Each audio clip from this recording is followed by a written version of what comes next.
From Anshe Sfard Beth El Emeth Congregation, it's time to take 10 Minutes for Torah with Rabbi Joel Finkelstein.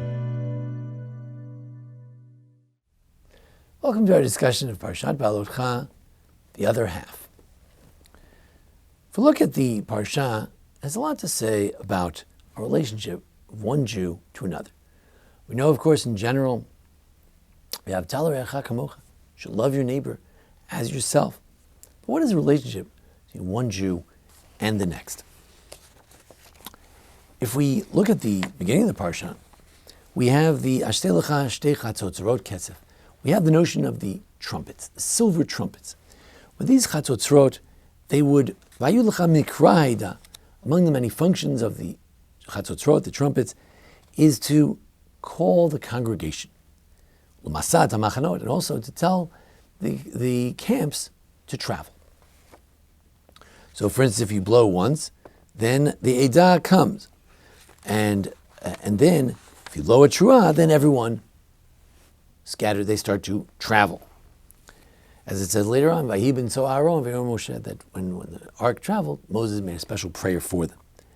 Now, Rabbi Soloveitchik noted that there's the Eidah and there's the Machaneh.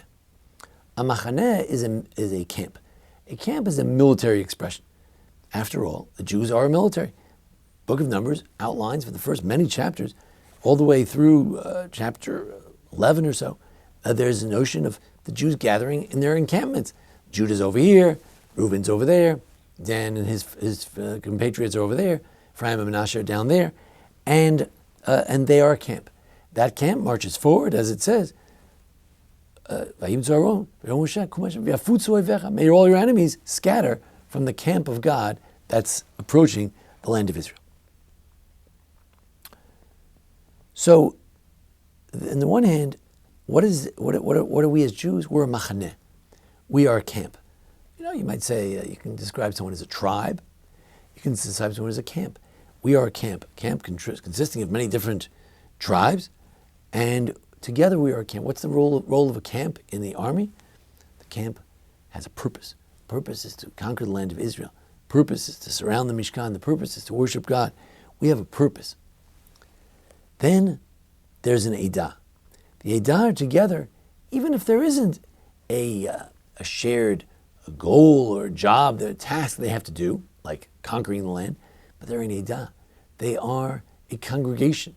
Kong has to do with gathering together, kahal, gathering everyone together. An Eidah is a group that gets together and they have a shared values and shared purpose. It's more than just shared tasks, it's a shared purpose. When the Rambam writes in the law, in the Pirkei Avos, where he writes about Knei lecha chaver, you should acquire for yourself a friend, he quotes Aristotle in saying there are different types of friends. Some friends you do something with. You get together, you do different things with them. You go to the movies together, you like to talk about politics, read a book together.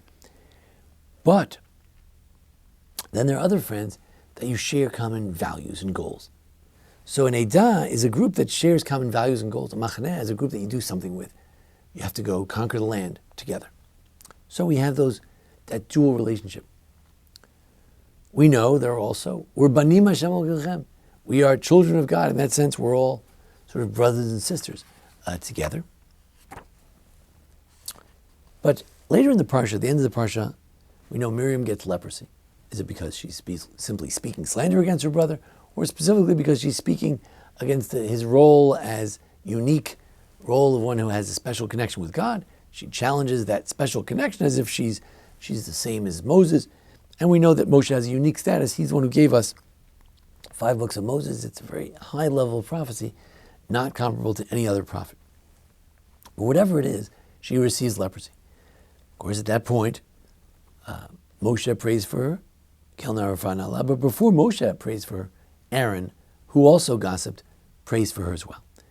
And he says as follows, Al nati kamet, let her not be like the dead, asher b'tzeitom yirachem imo, that when he comes out of his mother's womb, half of his flesh is ruined. Maybe it's referring to what is this referring to? So some commentators say it refers to a nephil, a baby who's born stillbirth. Sometimes part of the body is intact, and then part of the body looks like it's half the flesh has been eaten. Sometimes you look at a stillborn, and unfortunately, sometimes part of them, their body's just not developed right. It was a genetic problem, and they just didn't develop right. So half the flesh is all eaten up. Rashi says that, he says, look, a leper is like the dead. And I am the brother of Miriam. We both came out of the same womb. So in that sense, we're one flesh. If we're one flesh, then if her flesh is all dead, she's a leper, which is akin to being dead, then it's like half of my flesh is dead too, because I'm her sister. So Rashi says, he says, since we came out the same way, and his flesh is all eaten up, achiv b'sarohu, your brother is your flesh. So there's a notion that your brother is part of your flesh. You know, we speak about marriage. Marriage is a strange relationship. You know, everyone in your family tree is related to you by blood. The wife is related by virtue of having children together. And perhaps just by the marriage itself. And there's an idea of that a husband and wife become one flesh.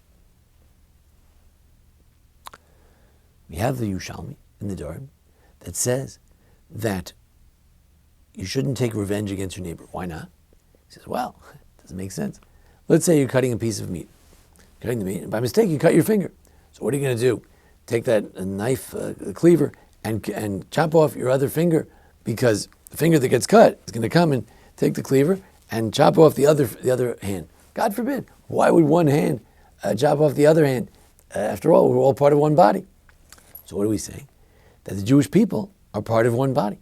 So here we have Aaron saying that he's, by virtue of his being a sibling, he's one flesh.